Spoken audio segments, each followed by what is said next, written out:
அஸ்ஸலாமு அலைக்கும். இந்த நோன்பு சம்மந்தப்பட்ட கேள்வி இல்லை, ஆனால் கட்டாயம் கேட்க வேண்டிய கேள்வித்தான்.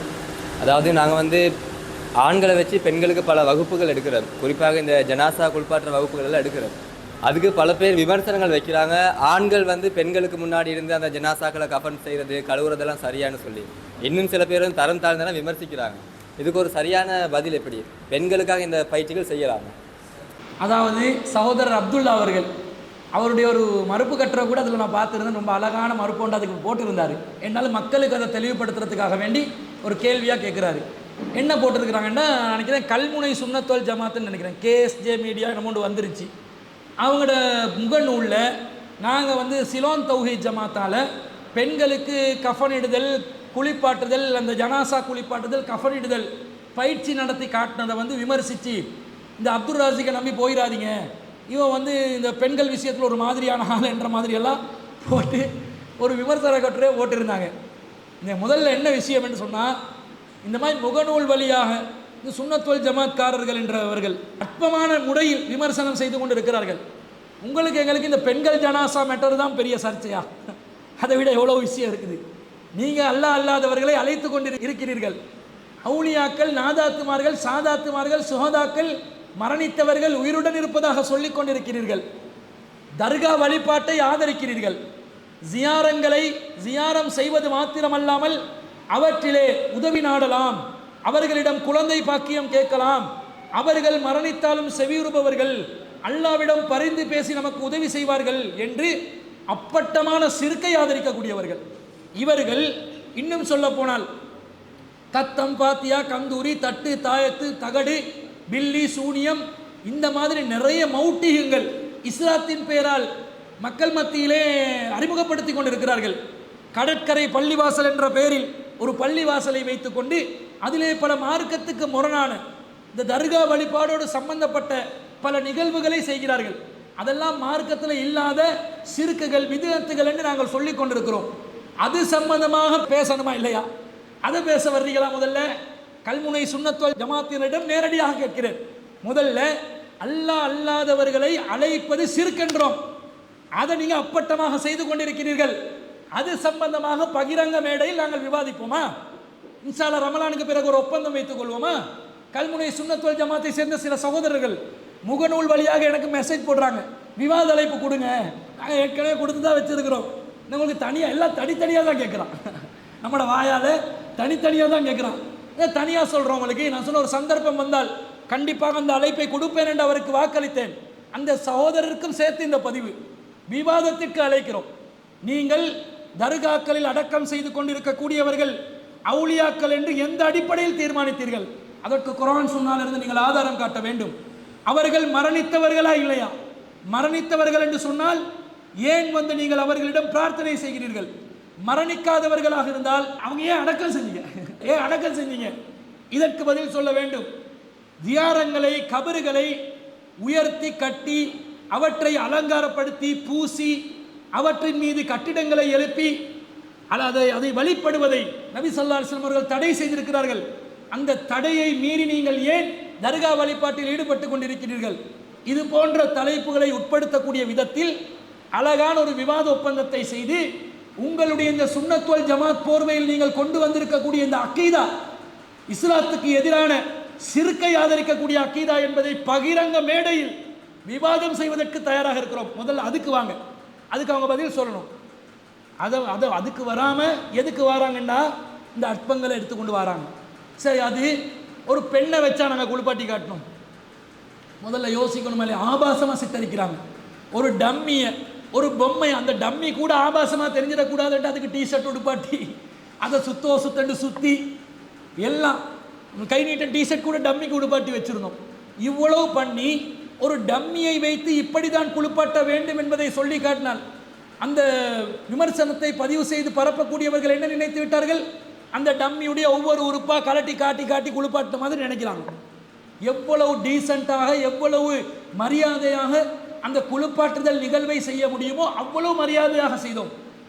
உங்களுடைய மார்க்க அறிவு எந்த அளவுக்கு சூனியமாக இருக்குதுன்னு சொன்னால், நாங்கள் டம்மி ஒன்றை வச்சு செஞ்சு காட்டினோம். நபி ஸல்லல்லாஹு அலைஹி வஸல்லம் அவர்கள் தன்னுடைய மகளான ஸைனப் ரலியல்லாஹு அவர்களுடைய ஜனாசாவின் போது இந்த ஜனாசாவுக்கு என்ன என்ன மாதிரி குளிப்பாட்டணும் என்றதை ரசூலா இருந்து சொல்றாங்க. இப்போ 3 தடவை தண்ணியை ஊற்றுங்க, ஆரம்பத்தில் வலது புறத்துல இருந்து கழுவுங்க, உழுவு செய்கிற உறுப்புல இருந்து கழுவுங்க, ஒற்றைப்படையா செய்யுங்க. ரசூலுடைய வேட்டியை கலட்டி கொடுக்குறாங்க, இதை என்னுடைய மகளுக்கு உள்ளாடையாக அணிவியுங்கள். பெண்கள் ரியலான ஒரு ஜனாசாவுக்கு குளிப்பாட்டி கபான் செய்வதை சொல்லி கொடுக்குறாங்க. அந்த ஹதீஸ்ல உம்மு சலமா ரலியல்லாஹு அன்ஹா அவர்கள் சொல்வார்கள், அல்லாஹ்வின் தூதர் எங்களிடம் வந்து சொன்னார்கள். வந்து சொல்றாங்கன்னா இந்த ஹதீஸுகளை பார்க்கறதுக்கு தெரியல, மார்க்கத்தில் அறிவு இல்லை. நபி ஸல்லல்லாஹு அலைஹி வஸல்லம் அவர்கள் மார்க்கத்தை கற்றுக் கொடுப்பார்கள் பெண்களுக்கு. பெண்கள் வர்றாங்க, கலபனா அலைக்கர் ரிஜால் யா ரசூலல்லாஹ், கலபனா அலைக்கர் ரிஜால், உங்களிடம் பெண்கள் குவிந்து விட்டார்கள், எங்களுக்கு வந்து மார்க்கம் பேசுறதுக்கு இயலாம இருக்குது. யௌமன், நீங்க ஒரு நாளை வந்து எங்களுக்காக தடுத்து நிறுத்திக் கொள்ள வேண்டும். அந்நஃப்ஸிக, நீங்களா தீர்மானிச்சு நீங்களா ஒதுக்கி தர்றீங்களா இல்லையா என்று கேட்குறாங்க. பிறகு ரசூல் ஸல்லல்லாஹு அலைஹி வஸல்லம் அவர்கள் அந்த பெண்களுக்கு ஒரு நாளை ஒதுக்கி மார்க்க பிரச்சாரத்தில் ஈடுபட்டார்கள். பெண்களுக்கு பிரத்யேகமாக ரசூல்லா தனியாக பயான் நடத்தி இருக்கிறாங்க. அல்லாஹ்வின் தூதர் ஸல்லல்லாஹு அலைஹி வஸல்லம் அவர்கள் இன்னும் சொல்ல போனால் பெருநாள் திடல்ல நபி ஸல்லல்லாஹு அலைஹி வஸல்லம் பெண்களுக்கு உரை கேட்கவில்லை என்பதை அறிந்து பிலால் அவர்களை அழைத்து கொண்டு சென்று பெண்களுக்கு முன்னாடி இருந்து ரசூல்லா பயான் பண்றாங்க. நரகத்தில் அதிகமாக நீங்கள் இருப்பீர்கள் என்று சொல்றாங்க. அதுக்கு என்ன செய்யணும் என்று கேட்குறாங்க, காரணம் கேட்குறாங்க. நீங்கள் கணவனுக்கு நன்றி மறக்கிறீங்க, அதிகம் சபிக்கிறீங்கன்றாங்க. அப்போ ரசூலா சதக்கா செய்ய சொல்கிறாங்க. தன்னுடைய காதுகளில் இருந்ததை, களத்தில் இருந்ததை, மெட்டிகளை எல்லாம் கலட்டி போட்டார்கள் என்று வருது. எப்படி கலட்டி போட்டு இருப்பாங்க? ரசூல் ஸல்லல்லாஹு அலைஹி வஸல்லம் பக்கத்தில் தானே இருந்தாங்க. ரசூலாக்கு அவுரத் தெரியாத விதத்தில் கூட கலட்டி போடுற அந்த காரியத்தை செய்தார்களா இல்லையா பெண்கள்? இவங்க எப்படி காட்டுறாங்கன்னா, பெண்கள் வந்து இவங்களோட பார்வைக்கே வராத மாதிரி, இவங்களோட பெண்கள் தூரமாக எங்கேயோ ஒளிஞ்சு ஓடி இருக்கணும் என்ற மாதிரி காட்டுறாங்க. இன்னும் சொல்ல போனால் அவங்க சொல்ற இந்த மார்க்க கருத்தில் ரசூல்லா மார்க்கத்தை சொல்லி கொடுக்கறதுக்கு பெண்கள் முன்னாடி இருக்க சொன்னாங்க. என்ன தடை வருது? மொத்தமாக பெண்கள் இருக்கக்கூடிய சபைக்கு ஒரு ஆண் நுழையக்கூடாது. 2 பேர் இருந்தால் பரவாயில்லை, தனியாக தான் நுழையக்கூடாது. ஈயாக்கும் வத்துஹூலு அலன் நிசா, உங்களை எச்சரிக்கை செய்கின்றேன், பெண்கள் இருக்கும் சபைக்கு நீங்கள் தனியாக ஒருத்தர் போகாதீங்க, நல்லம் இல்லை. போகிறதா இருந்தால் நீங்கள் ஒரு கூட்டமாக போய் ஒரு தேவைக்காக வேண்டி பேசிட்டு வரலாம், மார்க்கத்தை சொல்ல. அப்படி தான் ரசூலா பிலால் ரலியல்லாஹு அன்ஹு போனாங்க. இதை தடை செஞ்ச ரசூலா தானே போனாங்க. இப்படி பெண்கள் இருக்கிற சபையில் தனிமையை பேணாமல், ஒரு ஆணும் பெண்ணும் தனித்து இருக்க வேண்டாம். இந்த தனிமையை பேணாதவர்களாக மார்க்கத்தில் வரம்புகளோடு பெண்கள் இஜாபோடு இருக்கக்கூடிய நிலையில் இருக்கலாம். இதுதானே மார்க்கம் சொல்லுது. இந்த வழிமுறையை கடைபிடித்து பெண்களுக்கு மார்க்கத்தை சொல்லி வருகிறோம். அல் மூமினூன வல் மூமினாத்து பஅலுஹும் அவுலியாஹு பஅல், மூமினான ஆண்களும் பெண்களும் ஒருவருக்கொருவர் உற்ற நண்பர்கள். யஅமுரூன பில் மஅரூஃப் வ யன்ஹவுன அனில் முன்கர், நன்மையை ஏவுவார்கள், தீமையை தடுப்பார்கள். நன்மையை ஏவி தீமையை தடுக்கும் பணியில் ஆண்களும் பெண்களும் கலந்துதான் செய்ய வேண்டும். இன்னும் சொல்ல போனால் இந்த சுன்னத் வல் ஜமாத்தில் உள்ள அரை குறைகளுக்கு சொல்கிறேன். என்னது? ரசூலுல்லாஹ் காலத்தில் பெண்கள் உழுவு செய்வாங்க ஆண்களோடு. எப்படி உழுவு செய்வாங்க? ஒரே பாத்திரத்தில், அலா அஹதி ரசூலுல்லாஹி ஸல்லல்லாஹு அலைஹி வஸல்லம், ரசூலுல்லாஹ்வுடைய காலத்தில் நாங்கள் ஒரே பாத்திரத்தில் உழுவு செய்யக்கூடியவர்களாக இருந்தோம், ஆண்களும் பெண்களும். அப்ப கைகள் படாதா? அப்ப என்ன சொல்றாங்க அந்த பெண்கள்? எங்களுடைய கைகள் செல்லும் போது ஆண்கள் கைகளை எடுத்துக்கொள்வார்கள், ஆண்களுடைய கை வரும்போது நாங்கள் கைகளை எடுத்துக்கொள்வோம். ஒரு பாத்திரத்தில் பக்கத்தில் இருந்து உழுவு செஞ்சாங்கன்னு வருதுங்க. உழுவு செய்யும் போது பெண்கள் முழங்கை வரைக்கும் ஆடையை உயர்த்த வேண்டும், தலையை மசூ செய்ய வேண்டும்.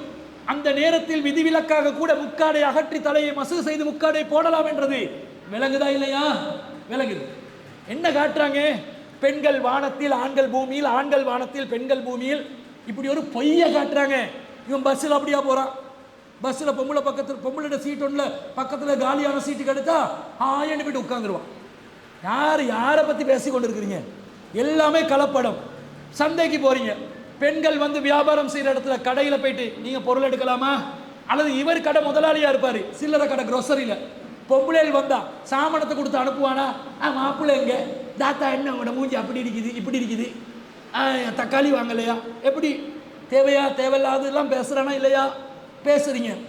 இன்னும் சொல்ல போனால் கடற்கரையில் நீங்கள் தர்காவிலே வழிபாடு நடத்தக்கூடிய விழாக்கள் நடத்துவீர்கள்.